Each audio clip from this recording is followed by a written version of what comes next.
함께 보실 말씀은 신약 성경 데살로니가전서 5장 16절로 18절 말씀이 되겠습니다. 다 함께 말씀을 합독하시면 좋겠습니다. 항상 기뻐하라, 쉬지 말고 기도하라, 범사에 감사하라. 이것이 그리스도 예수 안에서 너희를 향하신 하나님의 뜻이니라. 아멘. 여전히 이 자리가 긴장되는 자리네요. 하나님의 뜻이 이루어집니다. 이 말씀을 통하여서 함께 은혜 나누기 원합니다. 3주에 걸쳐서 항상 기뻐하라, 쉬지 말고 기도하라, 범사에 감사하라는 의미를 나누어 보았습니다. 사도 바울은 이 세 가지 의미가 예수 안에서 하나님의 뜻이라고 말씀했습니다. 이미 3주차에 걸쳐서 기뻐하고 기도하고 감사해야 되는 이유를 나누었습니다. 오늘 하나님의 뜻에 대한 이 내용을 통하여서 왜 감사해야 되는지, 기도해야 되는지, 기뻐해야 되는지 이유를 나누기보다는 오히려 하나님께서 왜 그 시대적인 상황 속에서 성도님들에게 이와 같은 요청을 하였을까라는 질문을 가지고 하나님의 부르심이라는 그 제목으로 과정으로 여러분과 함께 말씀을 나누고자 합니다. 오늘 시대를 살아가는 사람들의 특징 두 번째가 있는데요. 그 특징이 뭐냐면 바로 막연함이라는 특징인 것 같습니다. 막연함. 막연하다의 사전적인 의미를 살펴보았더니 이렇게 나와 있었습니다. 내용을 뚜렷이 알 수 없을 만큼 논리적이거나 구체적이지 못하다. 이 막연함에 대해서 여러분 오늘 사회를 관찰해 보면 어느 정도 동의가 될 것입니다. 왜냐하면 많은 사람들이 살아갈 때 보편적인 하나의 특징이 있다면 바로 이런 것인 것 같아요. 어떻게든 되겠지. 여러분도 혹시 살아가다 보면 어떻게든 되겠지 그런 마음이 없지는 않습니까? 모두 다 어떻게든 되겠지라는 막연한 마음으로 살아간다는 것을 볼 때 사회적인 특징이 맞기는 맞구나라는 것을 실감하게 될 것입니다. 그러나 우리 인생은 하나님의 은혜 안에서 어떻게든 사라지는 인생이 아니라 어떻게든 잘 살아내야 되는 것이 하나님 안에서의 뜻인 줄로 믿으시기 바랍니다. 그런데 그 누구인들 인생을 막연함으로 살고 싶겠습니까? 누구도 원치 않지만 문제는 막연함이라는 인생의 한계를 벗어날 방법을 찾을 수가 없어서 인생은 원래 그런 것이다 라고 인정을 하고 살아가는 것 같습니다. 많은 사람들은 인생은 원래 그런 거야 라고 스스로에게 최면을 걸고 살기도 하는 것 같아요. 커다란 바위를 앞에 두고 조각을 하는 한 조각가를 향해서 어떤 행인이 물어봤다고 합니다. 선생님, 지금 이 쓸모없는 바위를 통하여서 무엇을 만들려고 하십니까? 그랬더니 그분이 하는 말씀이 위풍당당한 사자를 조각하려고 합니다. 이렇게 말했다고 합니다. 그랬더니 다시 행인이 질문합니다. 그러면 어떻게 하여야 이 쓸모없어는 바위를 통하여서 위풍당당한 사자를 만들어낼 수 있습니까? 그랬더니 조각가가 하는 말씀이 참 명답입니다. 네, 사자에 어울리지 않는 돌들을 모두 다듬어내면 남는 것이 사자가 됩니다 라고 이야기했다고 합니다. 여러분 동의가 되십니까? 예, 방법은 간단합니다. 커다란 바위에 사자의 모습에 어울리지 않는 돌덩어리들을 다 다듬어내면 남는 게 사자가 되는 것이죠. 만약 우리의 삶과 인생을 커다란 바위에 비유한다면 저는 이 짧은 대화를 통해서 인생을 살아가는 두 가지 방식에 대해서 알 수 있을 것 같다고 생각합니다. 첫 번째 인생은요, 바위를 어떻게 하면 사자로 만들지에 대해서 손 봐야 될 부위를 아는 사람들, 저는 그 손을 볼 수 있는 사람들에 대해서 믿는 사람, 즉 신앙인이라고 정의하고 싶습니다. 그 다음으로는 인생을 살아갈 때 커다란 바위를 들고 망연자실하는 사람에 대해서 저는 자연인, 즉 예수 밖에 있는 사람들이라고 말하고 싶습니다. 성도 여러분, 여러분들은 바위를 다듬을 줄 아는 사람인가요? 아니면 바위를 보고 망연자실하고 있는 사람들인가요?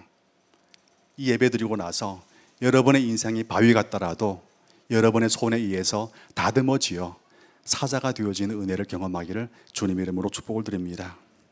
성도 여러분, 여러분의 삶은 정말 진실로 매력이 있다는 것을 알고 계십니까? 누구도 인정하지 않는 눈치입니다. 여러분의 삶은 정말 매력이 있습니다. 서로에게 한번 이렇게 축복했으면 좋겠습니다. 당신의 삶은 매력이 있습니다.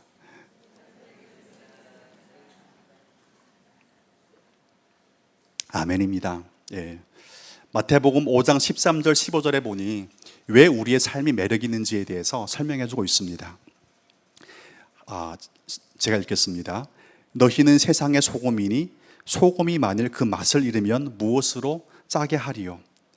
후에는 아무 쓸데없어 다만 밖에 버려져 사람에게 밟힐 뿐이니라. 너희는 세상의 빛이라. 산 위에 있는 동네가 숨겨지지 못할 것이요, 사람이 등불을 켜서 말 아래에 두지 아니하고 등경 위에 두나니 이러므로 집 안 모든 사람에게 비치느니라고 말씀하고 계십니다. 여러분의 삶이 왜 매력 있는 줄 아시겠습니까? 이 말씀에 의하면 막연함으로만 인생을 살아가는 사람들에게 인생은 원래 그런 것이 아니라라고 분명하게 말씀해 줄 수 있는 은혜가 여러분에게 있다는 것이죠. 그 은혜가 뭡니까? 예수님 말씀하시다시피 여러분을 세상의 소금과 빛으로 하나님께서 부르셨기 때문에 우리의 인생이 매력 있다고 확신할 수 있는 것입니다. 여러분이 이 땅에서 신앙인으로 살아감으로 인하여서 세상의 막막함, 막연함이 하나님 안에서의 분명함으로 바뀌어 간다는 사실로 믿음의 자부심을 좀 느꼈으면 좋겠습니다. 우리는 세상에 많은 걸 소유했다고 자부심이 있는 게 아니라 세상의 막연함을 원래 그렇게 사는 것 아니라고 당당하게 말할 수 있는 믿음의 근거가 있다는 것 때문에 저는 자부심을 느낍니다. 여러분, 그와 같은 자부심으로 하루하루 행복한 성도의 여정을 이어가는 은혜가 있길 바랍니다. 여기서 우리 모두에게 주어지는 믿음의 사명을 바라볼 수 있습니다. 그 사명이 무엇일까요? 세상의 막연함의 대안이 되기 위해서 반드시 걸쳐야 되는 하나의 과정이 있는데 바로 성도의 믿음이 우선 분명해져야 한다는 것입니다. 막연한 인생을 우리가 안내를 해드리려면 우선 여러분과 저의 성도로서의 믿음의 삶이 분명해져야 한다는 것이죠. 우리의 믿음의 삶을 명확하게 다듬어 가는 것이 어찌 보면 사명을 감당하기 앞서서 여러분과 저에게 주어진 과제라고 저는 생각합니다. 초대교회가 감당해야 하는 믿음의 과제도 같은 맥락입니다. 하나님께서 이와 같은 과제를 감당하라고 오늘 본문 말씀을 하나님의 뜻으로 초대교회에게 허락했다고 저는 믿습니다. 초대교회는 바위 틈과 같은 세상의 막연함 속에서 보란듯이 성장을 해갔습니다. 만약 초대교회가 그 바위 틈과 같은 막연한 세상에서 성장하지 못했다면 아마도 여러분과 저의 믿음은 지금 없을 수 있습니다. 대한민국에 맞이해온 그 큰 부흥의 역사도 아마 여러분과 저와는 상관이 없었을 수도 있습니다. 초대교회가 그 막연한 바위틈과 같은 세상에서 성장해 왔기 때문에 여러분과 저의 오늘이 노래가 되고 찬송이 되는 것이죠. 그렇다면 어떻게 초대교회가 그 막연함의 바위를 뚫고 성장할 수 있었을까라는 질문을 해보아야 비로소 항상 기뻐하고 쉬지 말고 기도하고 범사에 감사라는 요청을 하나님의 뜻으로 사도 바울이 왜 그 시대의 신자들에게 선포했는지를 알 수가 있게 되는 것이죠. 초대교회가 당면한 세상의 상황은 이미 여러 번 나누어서 깊이 다루지는 않겠습니다. 온갖 음란과 우상숭배와 죄가 범람하여서 마치 바다처럼 그 드넓은 세상을 가득 채웠던 현실이 바로 초대교회가 당면했던 믿음의 상황이었고 현장이었습니다. 그러나 초대교회는 보란듯이 그 적대적인 세상의 한복판에서 힘 있게 성장할 수 있었습니다. 그 이유는 무엇일까요? 사람들이 교회 다니는 성도님들의 삶의 변화를 보았기 때문이라고 성경 말하고 있습니다. 그 이유를 두 번째로 말씀드린다면, 세상 사람들이 교회 다니는 사람들의 삶이 달라도 너무나 다르다는 것을 눈으로 볼 수 있었기 때문에 초대교회는 그 상황에서 성장할 수 있었다고 성경은 여러분과 저에게 증언해 주고 있습니다. 다시 말씀드리겠습니다. 달라도 너무 다르다. 이 단어를 머리에 기억해 두시면 아마 오늘 설교는 남게 될 것입니다. 달라도 너무 다르다. 그 시대가 어떻게 음란하고 악하였는지, 초대교회가 당면했던 그 시대적인 상황이 얼마나 열악했는지를 표현해주는 성경 말씀이 있습니다. 바로 데살로니가 전서 4장 3절 4절 말씀인데요, 함께 이 말씀을 읽어보겠습니다. 하나님의 뜻은 이것이니 너희의 거룩함이라 곧 음란을 버리고 각각 거룩함과 존귀함으로 자기의 아내 대할 줄을 알고 자기 몸을 절제할 줄 알고, 이 자기 아내 대할 줄을 알고에 대한 그 직역이 어떻게 되어 있냐면요, 자기 몸을 절제할 줄 알고라고 되어 있습니다. 즉 그 당시 교회 다니는 성도님들 중에서도 그 당시 편재했던 이 성적인 타락의 문제가 계속 있었던 것 같습니다. 교회 안에까지 영향을 받았다는 것은 그만큼 교회가 처한 그 당시의 상황이 얼마나 타락했는지에 대한 반증을 여러분과 저에게 해주고 있는 것이죠. 사장의 전체 문맥으로 보았을 때 바울이 말하는 하나님의 뜻이 무엇일까요? 사실 바울은 하나님의 뜻이 이거다, 거룩하여라 말씀했거든요. 그렇다면 사장 전체 문맥으로 보았을 때 바울이 말하는 하나님의 뜻이 지향하는 그 의미는 무엇일까? 아주 명확해집니다. 너희는 정말 세상과는 달라야 된다. 우리말로 쉽게 표현하면 이렇게 되겠습니다. 당신들은 세상과 달라도 정말 달라야만 합니다 라고 지금 말하고 있는 것이죠. 여러분, 하나님의 뜻이 뭐라고요? 우리가 세상과는 달라도 정말 달라야 된다는 것이죠. 여러분, 자신감이 옵니까? 정말 다루시겠습니까? 예, 감사합니다. 한 분만 아멘 하시네요. 예, 그 한 분이 여기 있는 100여 명을 다 대변한 줄로 믿습니다.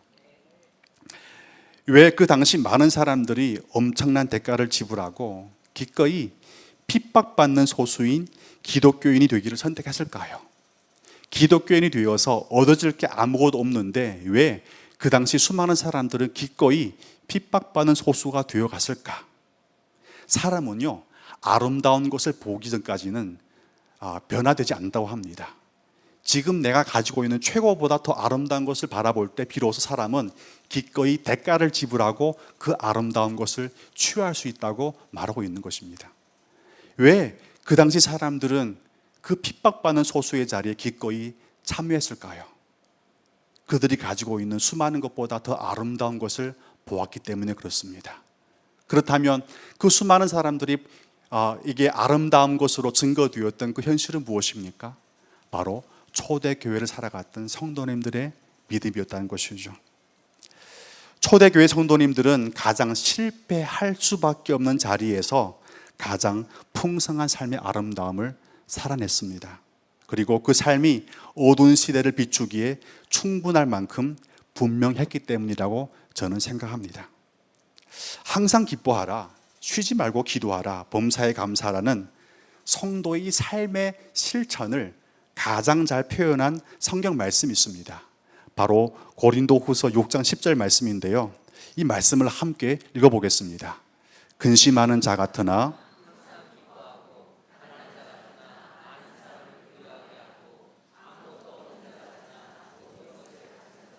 아멘. 아름다우십니까? 저는 이 말씀이 너무나 황홀합니다. 와, 적어도 이모삼 목사의 인생에 이와 같은 말씀이 삶의 실제로 표현된다면 저희 주변에 있는 모든 사람은 다 예수를 믿었을 것 같습니다. 그런데 아직 왜 안 됐을까? 답은 분명합니다. 아직 그 아름다움이 꽃을 피지 못한 것이죠. 그러나 여러분, 낙심하지 마십시오. 하나님께서 여러분의 인생에 이 고백이 아름다운 꽃과 열매로 꽃피게 할 줄로 믿으시기 바랍니다. 그 은혜를 위해서 오늘도 예배하는 사람으로 이 자리에 있다고 저는 생각합니다. 초대교회는 그 시대의 수많은 어두움과 아픔을 비추는 거울이 되어가고 있었던 것이죠. 하나님의 뜻은 그렇게 명확한 성도의 거룩한 삶을 성취하는 현장에서 차츰차츰 명확하게 이루어지고 있었던 것입니다. 그렇다면 초대교회를 향한 하나님의 이 선명한 뜻과 그 부르신 자리가 과연 이들만을 위한 부르심일까요? 그렇지 않습니다. 여러분과 저를 향한 하나님의 명확한 부르심으로 받아야 할 줄 믿습니다. 하나님께서 우리 모두를 막연함이 전부인 이 시대 가운데 이 시대를 비추는 거울로 부르셨다는 것이죠. 여러분 벌써 부담이 되시죠? 나 혼자의 신앙생활도 지금 챙기기에 버거운데 이 시대의 거울로 부르신다니 오늘 저녁 정말 잘못 왔구나. 그렇게 생각하시는 분 2분 정도 계실 것 같아요. 여러분, 하나님께서 여러분과 저를 이 시대에 참된 말씀의 거울로, 또 그리스도의 형상과 아름다움을 대변하는 거울로 여러분을 부르신 줄로 믿으시기 바랍니다. 하나님의 뜻은 분명합니다. 우리가 세상의 한복판에 서서 복의 통로가 되어라는 것이죠. 하나님의 복의 근원이 되었으면 여러분과 제가 서 있는 자리도 반드시 복의 통로가 되어야 마땅하지 않겠습니까? 성도는 성경 말씀을 보고 하나님을 알아간다고 합니다. 그러나 하나님을 알지 못하는 사람은 성경을 보는 성도의 삶을 보고 하나님을 알아간다고 하는 말씀을 보았습니다. 세상 사람들은 하나님의 말씀을 볼 수 없습니다. 그러나 그들이 볼 수 있는 하나님의 말씀은 바로 걸어다니는 성도의 삶인 것이죠. 여러분의 삶이 어떠한가에 따라서 세상 사람들의 막연함이 어떠한 상황으로 바뀌는지에 결정된다는 것입니다. 이 시대의 거울이 되기 위해서 그렇다면 무엇보다도 성도의 믿음이 명확해지는 것이 무엇보다 중요해지는 것 같습니다. 저는 한 목자 교회에서 자주 표현하는 하나의 단어가 너무 마음에 와닿고 이제 저희 신앙으로 받아들이고 있습니다. 그것이 뭐냐면 선명하다. 여러분은 많이 하니까 자주 느끼지 못하겠지만 선명하다는 단어가 얼마나 대단한 단어인지 저는 실감하게 느끼고 있습니다. 함께 따라해 볼까요? 선명하다. 예, 선명하다는 단어가 너무나 소중한 표현이고 아름답습니다. 선명하다, 이 한자가 있는데요. 이렇게 제가 또 이렇게 썼습니다. 중국어로는 시엔밍이라고 하는데요. 따라해 볼까요? 시엔밍. 선명 비슷하죠. 예, 한국어 잘하면 중국어도 잘할 수 있습니다. 선명하다는 단어의 한자 선을 보면요, 생선과 양의 고기가 결이 곱고 명확하다는 그 사전적인 의미가 있더라고요. 근데 이 선자의 한자를 보면 아주 재밌습니다. 선을 보면 앞에 이제 고기 어가 있죠. 그리고 뒤에 보면 양이 있습니다. 즉 생선과 양의 고기가 결이 곱고 선명하다는 것이 이 한자의 의미인데요. 아마 제 사고 방식이 이제 한자 중심이 돼서 그러는지 저는 보면 이제 들어오게 되는 거거든요. 여러분 나누게 되는데요. 고기의 결이 곱고 명확하다는 것이 바로 신선하다는 의미가 아니겠습니까? 그렇다면 믿음이 선명하다, 신앙 고백이 선명하다는 것이 어떤 의미일까요? 여러분 어떻게 이해하십니까? 막연하게 이해하지 마시고 좀 더 구체적으로 다가오는 이해로 했으면 좋겠습니다. 저에게는 이렇게 다가왔어요. 믿음이 선명하고 신앙 고백이 선명하다는 것은 그 믿음과 신앙 고백의 결이 정말 곱고 명확하다. 저는 그렇게 이해됐습니다. 여러분 시장에 가면 고기를 고를 때 결이 무르고 분명하지 않는 고기를 고를 것입니까? 아니면 결이 아주 선명해서 너무나 분명하고 고운 고기를 고를 것입니까? 아마 후자일 것입니다. 결이 물러서 명확하지 않는 식자재를 고르는 사람이 없습니다. 마찬가지로 신앙인의 삶이 정말 믿음에 선명하다는 것은 그의 인생 가운데 살아내지는 삶의 결이 곱고 명확하다는 것이죠. 여러분 동의되십니까? 그렇다면 한번 곰곰이 묵상해 봐야 되겠죠. 나의 믿음의 삶은 그 결이 어떠한가? 정말 너무나 선명해서 고운가? 아니면 지금 보건대 너무나 흐리한가? 너무나 둔탁해지고 있는가? 한번 점검해 보시길 바랍니다. 신앙인의 삶이 정말 영향력이 있기 위해서는 믿음의 삶이 결이 고와야 하고 명확해야만 합니다. 그래야 주목을 받고 그 가치가 인정을 받기 때문인 것이죠. 여러분의 믿음의 삶이 정말 겨리고 온 생선과 같은, 그 가치가 탁월한 그 상품과 같은, 그 가치가 인정된 여러분의 삶이 되길 바랍니다. 믿음의 삶이 선명하지 않으면 어떻게 될까요? 신앙인의 삶이 세상을 향해 나갔을 때 선명하지 않는 믿음은요, 제가 외국인으로 살고 있기 때문에 이런 상상을 해보았어요. 믿음의 삶이 선명하지 않을 때는요, 마치 외국인이 한국어를 하는 느낌을 주는 것 같습니다. 우리가 살아내는 믿음의 삶이 마치 외국인이 한국어 하는 것 같아요. 여러분 그 느낌을 아시겠습니까? 한마디로 어색한 거죠. 어떻게 표현해도 어색합니다. 그러나 믿음의 삶이 정말 결이 고울 때는요, 어떻게 될까요? 그의 믿음의 삶이 마치 모국어와 같습니다. 자연스럽습니다. 그 자연스러운 것이 파워가 있는 것이고 영향력이 되는 것이죠. 신앙인의 삶이 믿음의 결이 고와서 모국어와 같아야 되는데 외국어 하는 것처럼 느끼게 된다면 서로가 어색하게 됩니다. 세상은 그러한 믿음을 사실 알아듣지 못합니다. 그리고 우리는 그러한 믿음으로 세상을 향해서 하나님을 설명할 수가 없습니다. 여러분의 믿음의 상황은 현재 외국어인가요? 아니면 모국어인가요? 한 번만 더 해보겠습니다. 옆 사람에게 외국어 하십니까? 아니면 모국어 하십니까? 네. 이쯤 되면 한번 결론 내리겠습니다. 하나님의 뜻은 무엇이냐면요, 성도의 믿음이 외국어가 아니라 모국어가 되게 할 것입니다. 여러분, 모국어처럼 믿음의 삶을 이야기하는 것은 상당히 어렵습니다. 그러나 하나님은 여러분에게 믿음의 삶이 모국어가 되기를 요구하고 계시는 것이죠. 여러분, 그 아멘의 자리가 여러분이 움직이는 자리가 되어야만 합니다. 사람이 움직임보다도 먹는 것이 많으면 어떻게 될까요? 살이 찝니다. 마찬가지로 성도의 신앙 삶도 감동만 받고 움직임이 없다면, 결단이 없다면 어떻게 됩니까? 살이 찝니다. 그 살은 다른 데 찌는 게 아니라 걱정과 염려로 찌게 됩니다. 왜 믿음의 삶 가운데 걱정과 염려가 쌓일까요? 마음만 먹고 움직이지를 않으니까요. 하나님의 뜻은 명확한데 그 뜻을 향해서 나의 모든 손과 발이 놀려지지 않으니까 그 마음만 먹은 자리에 걱정이 살찌우는 것입니다. 여러분, 아멘한 그 자리에 하나님의 부르심을 향해서 선뜻 응답하시고 나아가십시오. 여러분이 움직일 때 여러분의 걱정이 다이어트를 하게 될 것입니다.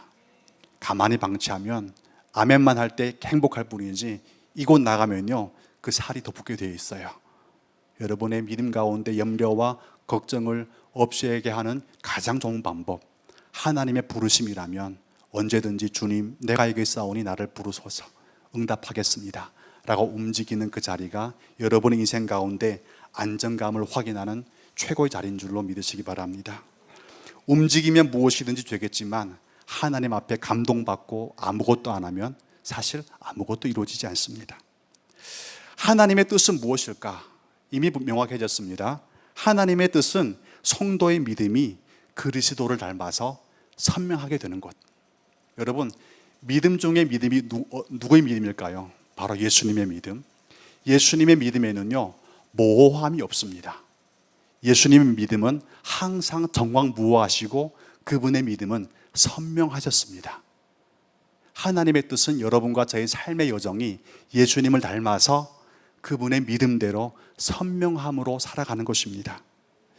여러분, 불신자와 신자의 차이를 아십니까? 바로 뛰는 심장의 소리가 다르고 그 심장으로 흐르는 피가 다릅니다. 정말 예수님의 피가 여러분과 저희 심장으로 흐르는 것이 맞다면 저는 그리스도를 닮아가지 않는 게 오히려 이상하다고 생각합니다. 18절에 보면 범사에 감사라, 이것이 그리스도 예수 안에서 너희를 향하신 하나님의 뜻이다 라고 말씀하고 있습니다. 이것이 그리스도 예수 안에서 너희를 향하신 하나님의 뜻이라고 하였습니다. 이 말을 쉽게 표현하면 이렇습니다. 그리스도 예수 안에서 그리스도 예수를 닮아가는 성도로 살아가라. 그리스도 예수 안에서 그리스도 예수를 닮아가는 성도로 살아가라. 그것이 하나님의 뜻이다. 만약 예수님께서 명확하지 않으시고 선명하지 않으셨다면 십자가 위에서 테텔레스타이 다 이루었다가 아니라 98% 이루고 2%는 이들 알아 해. 아마 끝날 것 같습니다. 예수님은 온전하신 분이고 그분 안에서는 모든 것이 다 명확하십니다. 그 예수님 안에 있는 여러분과 저의 삶도 한결같이 선명해지길 원하는 게 하나님의 뜻이라는 것이죠. 기쁨 가운데 선명해지시고, 기도함 가운데 여러분의 인생이 선명해지시고, 감사함 가운데 여러분의 인생이 더욱더 선명해지는 게 하나님의 뜻이라고 여러분 받으시면 좋겠습니다. 그럼 그리스도 예수를 닮아간다는 것 어떻게 가능할까? 우선은 예수님이 하나님의 뜻 안에 거하기 위해서 예수님이 어떻게 하셨는지를 보면 답은 명료해집니다. 마태복음 26장 29절에 보면 이렇게 말씀되어 있습니다. 내 아버지여, 만일 할만하시거든 이 잔을 내게서 지나가게 하옵소서. 그러나 나의 원대로 마옵시고 아버지의 원대로 하옵소서 하시고 라고 되어 있습니다. 여러분 이 말씀을 아시겠죠? 내 원대로 마시고 아버지의 원대로 하시옵소서.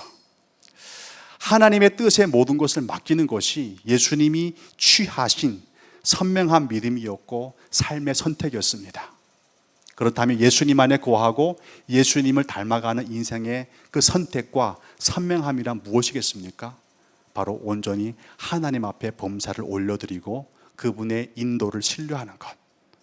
저는 그 안에 예수 따르는 사람의 선명한 인생이 만들어진다고 믿습니다.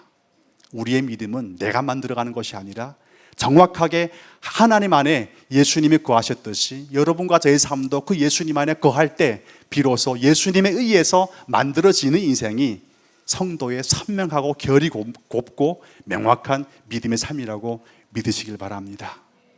예수님 안에 거하는 것. 그렇다면 예수님은 하나님의 은혜 안에서 하나님의 아들임에도 불구하고 하나님께 모든 인생을 온전히 맡겼단 말씀이죠. 중요한 것은 온전한 것, 완전히 맡겼다는 것입니다. 여러분, 하나님의 뜻 안에 모든 것을 맡기는 것이 예수님의 삶이었다면 여러분과 저의 삶의 선택도 오직 한 가지입니다. 하나님 안에 여러분의 모든 인생을 맡겨버리십시오. 그것이 주되심의 영성이 아니겠습니까? 하나님이 나의 진정한 주인이시다. 우리는 많은 경우 예수님은 예수는 그리스도이십니다, 나의 구주입니다 고백하지만 그 구주가 나의 진정한 주인이 되기까지는 상당히 거리가 먼 것 같아요. 구주는 표현이 쉽습니다. 신앙 고백이니까요. 그러나 신앙 고백이 나의 삶 가운데 진실한 삶의 실제가 되기 위해서는 그분이 진실로 나의 주인이 되어야만 합니다. 여러분, 그 예수님을 여러분의 인생의 주인으로 삼으실 수 있겠습니까? 삼는 자리에는 오직 한 가지의 실제가 있습니다. 바로 온전히 맡기는 것. 다 운전하시죠? 네, 다 운전하시죠? 운전할 때 저는 조수석에 앉아 있는 게 가장 불편합니다. 제가 핸들을 잡아야 가장 편해요. 왜냐하면 조수석에 앉아 있으면요, 제 발이 움찔움찔하거든요. 분명히 그 사이드 미러가 부딪힐 것 같은데 운전하는 사람은 아주 빠르게 지나가는 걸 볼 때 저는 움찔하면서 브레이크를 밟고 싶은 생각, 다 경험하시죠? 운전한 사람은요, 다 똑같은 경험을 하게 되는데 바로 운전석에 앉은 사람과 조수석에 앉아 있는 사람의 시각의 차이가 있다는 것이죠. 나는 문제가 될 것 같은데 정작 운전하는 사람이 문제가 안 될 때가 있습니다. 여러분의 인생의 핸들을 누구 잡으셨습니까? 여러분이 잡고 있으면 예수님이 조수석에 앉아 계십니다. 그러면 예수님은요, 움찔하시면서 브레이크를 밟고 싶어 할 것 같아요. 사고 날 것 같으니까. 그러나 여러분과 저의 인생은요, 핸들을 예수님이 잡고 계십니다. 예수님 잡고 계신다면 여러분의 발이 어떻게 되겠습니까? 움찔하겠죠. 그러나 안심하십시오. 여러분과 저의 운전에는 실수가 있어도 하나님이 예수 안에서 여러분과 저의 인생의 핸들을 잡으실 때는 실수함이 없으십니다. 여러분, 이모사 목사의 차에 타서 움찔하는 것 이해합니다. 그러나 예수님께서 여러분이 핸들 잡을 때 여러분은 안전함을 믿으셔도 됩니다. 왜 그럴까요?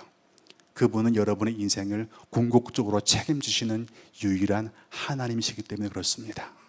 여러분, 그 은혜 안에서 여러분의 인생을 맡길 때 비로소 여러분의 인생은 오늘의 삶이 아니라 선명하고 명료하여서 이 세상에 대안이 되어지는 성도의 행복함으로 살아갈 줄로 믿으시기 바랍니다.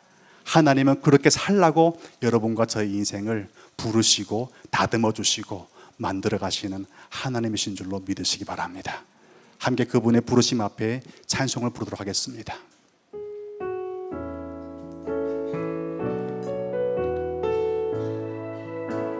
하나님의 부르심. 하나님의 부르심에는 후회하심이 없네. 내가 이 자리에 선 것도 주의 부르심이라. 하나님의 부르심에는 결코 실수가 없네. 나를 부르신 하나님의 신실하심을 믿네. 날 부르신 뜻 내 생각보다 크고 나량한 계획 나의 지혜로 측량 못하나 가장 좁은 길로 가장 완전한 길로 오늘도 날 이끄심이네. 작은 나를 부르신 뜻은 나는 알 수 없지만 오직 감사와 순종 주의 길을 가리라.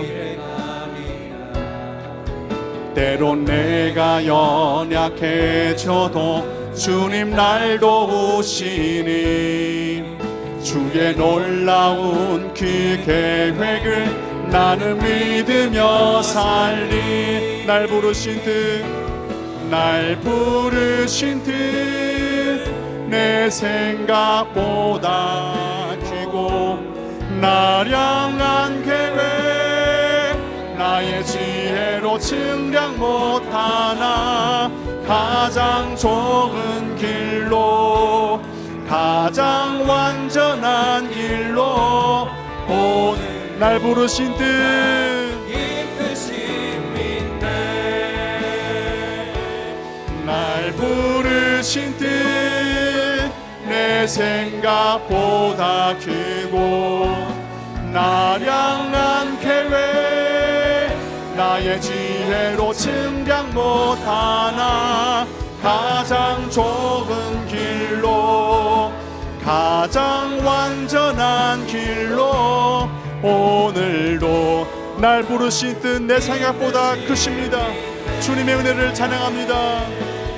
날 부르신 뜻 내 생각보다 크고 나량한 계획 나의 지혜로 측량 못하나 가장 좁은 길로 가장 완전한 길로 오늘도 날 이끄심이네.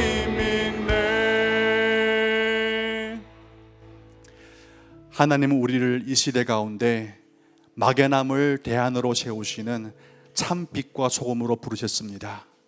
그러기 위해서 여러분과 저의 삶 가운데 명확함이 필요하고 선명함이 필요합니다. 주님, 명확한 은혜 예수 안에서 예수님을 닮은 명확함으로 거듭나게 하여 주시옵소서. 이 시대 가운데 대안이 없을 때 우리가 살아있음으로 이 시대가 대안을 가지게 하시고 찾게 하여 주시옵소서. 함께 기도 제목을 가지고 기도하겠습니다. 성도의 믿음이 세월의 연약함을 향하여 명확한 생명의 길을 제시하는 축복의 통로가 되게 하여 주시옵소서. 주여 한번 외쳐 기도하겠습니다. 주여.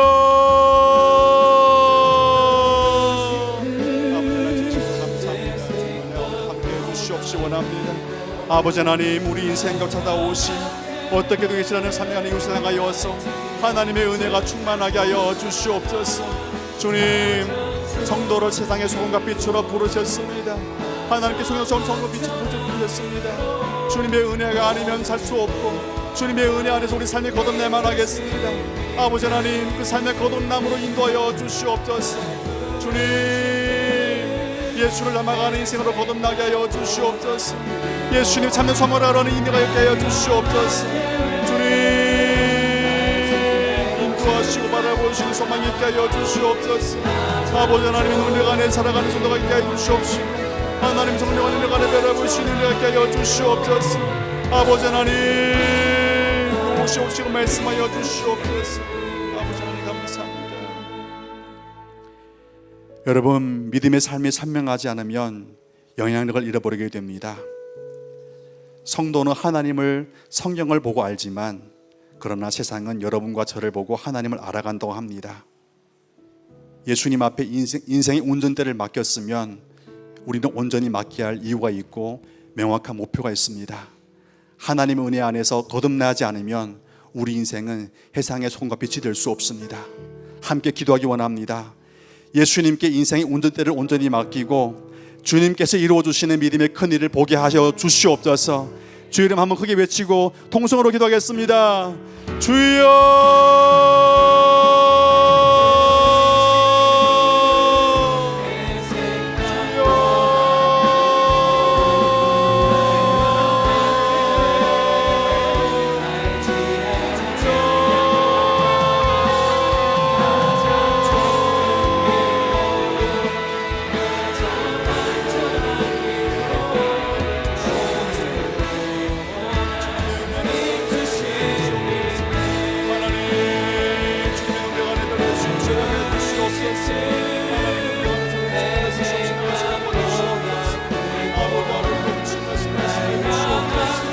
주님 바라보는 선명한 믿음이 있게 하여 주시옵소서. 주님 바라보는 선명한